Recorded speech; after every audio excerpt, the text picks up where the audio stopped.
My people, what's good? Welcome back to the channel. Welcome to Patala FC. We are within. And firstly, happy Father's Day to the gentlemen that, like myself, have chosen to allow 11 players to depress them week in, week out, or bring joy. But yes, happy Father's Day, and yeah, across the familias.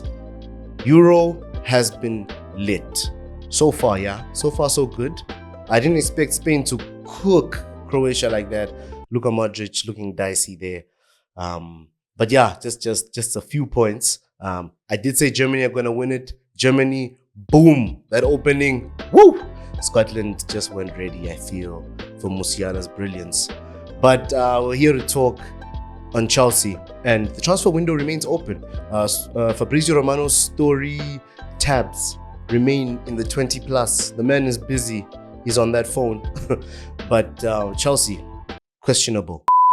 Subscribe, like, comment. You get it? Questionable in a good way, questionable in a bad way, for the future, for the present, for Enzo Maresca's ideas to be implemented. First player, Pedro Lima.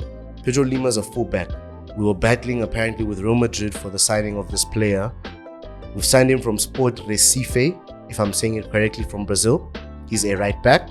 A very good profile. Very young right back. And he has dribbling ability on him. A few things that we expect from a South American player, even in a fullback position, right? But that means Malo Gusto. What happens? We still have Reece James at the club, and we still have Alfie Gilchrist at the club. We have to consider the players that are already in the team when we look at the excitement of signing even more players. Truthfully, right? I don't think Pedro Lima is a bad player. I just feel like Pedro Lima is a money, what do you call it? Input, process, output, make more money out of him. Yeah, that's Pedro Lima for me. That's how I see it. The deal is being done through Strasbourg, through the Blue Coal Corp, so that I think we also would stay within FFP somehow, but he becomes a Chelsea player eventually. It's like signing for Strasbourg to sign for Chelsea. Interesting stuff from Todd Bodie and his guys. I can't lie. Very interesting business. Very new world order, modern way of signing a player, to be honest. Yeah, second player, Estevao Willian. Estevao Willian confirmed for a couple of months now. Fabrizio Romano, to mention him again. Shout out to him for actually being spot on. Chelsea are gonna pay 40 million with 25 million in add-ons for a South American bright spark. Right wing. He's a star. In these boys that are coming out of Brazil, the Hendricks, they're stars. Vinicius came from those setups. They have high potential. These players have high value and high potential. And it's already being said that Estevao Willian goes straight into the Chelsea team. I don't know if Fabrizio gets that, but he says that this player will never get a loan. He'll never be considered to be sold. Immediately he is of age, he will play for Chelsea's first team. That's lit. I would love to be Estevao Willian right now.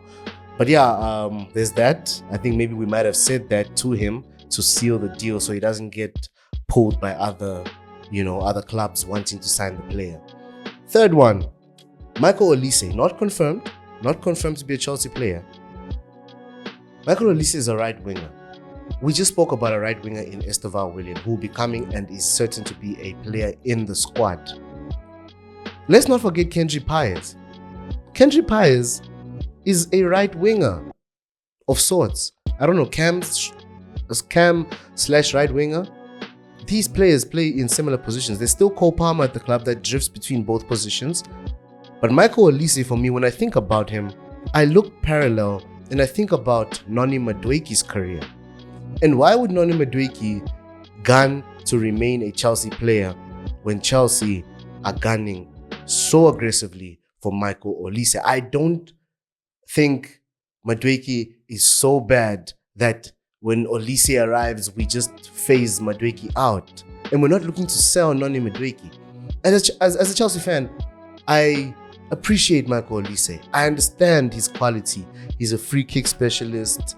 When he's on form, Palace, look how they played for the last 10 games. I know he even increased his market value immensely over the last 10 games for Palace. between him and Eze having that form, and of course, Mateta just contributing immensely. But do we need Michael Olise for our development as a team? Does Enzo Maresca genuinely need to sign Michael Olise? A lot of people are saying that Michael Olise immediately makes us contenders for top 4 titles. What does it do to the players we already have and the players that we've already confirmed that will be arriving at the club? Kendry Paez, Estevao Willian, Noni Madueke is still there. Cole Palmer plays right wing.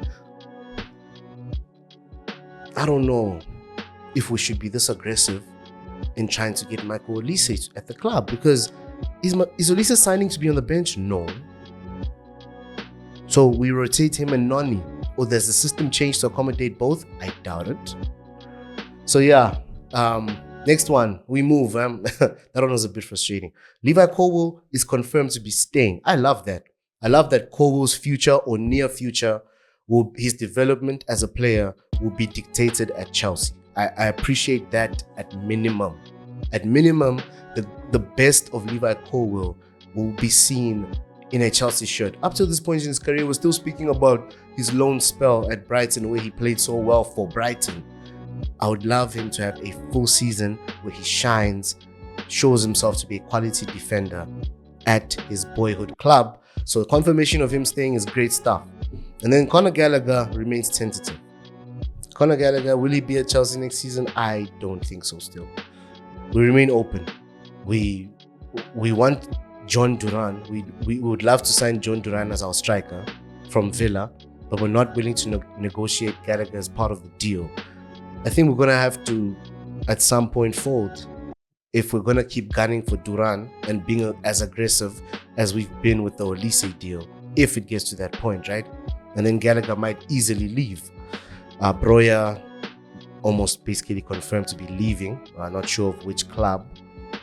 But he's at the Euros. He tried for Albania. He tried. And yeah, last one. The one that some people have been questioning, why has he not made it at Chelsea? Or why has it been so lackluster since he left Brazil? Because Andres Santos had an amazing under-20 World Cup, while at the same time, Kezre Casadei was having a very similar, amazing tournament. So these two bright prospects, right? Chelsea look at them, Chelsea say, we needed them both. And we snagged them both. But for Casadei, it's been a bit smoother. He went on loan to Leicester, came back to Chelsea, and he's likely to be part of Enzo Maresca's system because Enzo Maresca worked with the player at Leicester, right? And then you look at Andres Santos, he arrives, loaned to Nottingham. He doesn't even get into the team, he can't. Loaned to Strasbourg, only now at Strasbourg he picked up his feet and he's actually a useful player in the setup. Word is, Enzo Maresca would actually love the boy to be part of his system. So, what does that say to you? Firstly, Gallagher not gonna make it. If Andres Santos, Kezre Casadei, Enzo Fernandez, Moises Caicedo, Romeo Lavia, Leslie Ugochukwu are all midfielders for Chelsea. Cole Palmer can be counted as a midfielder at this point. Am I missing anyone? Connie Chukwemeka, midfielder, right? There could be others. That's how deep the squad can get. But yeah, where's the space for Gallagher?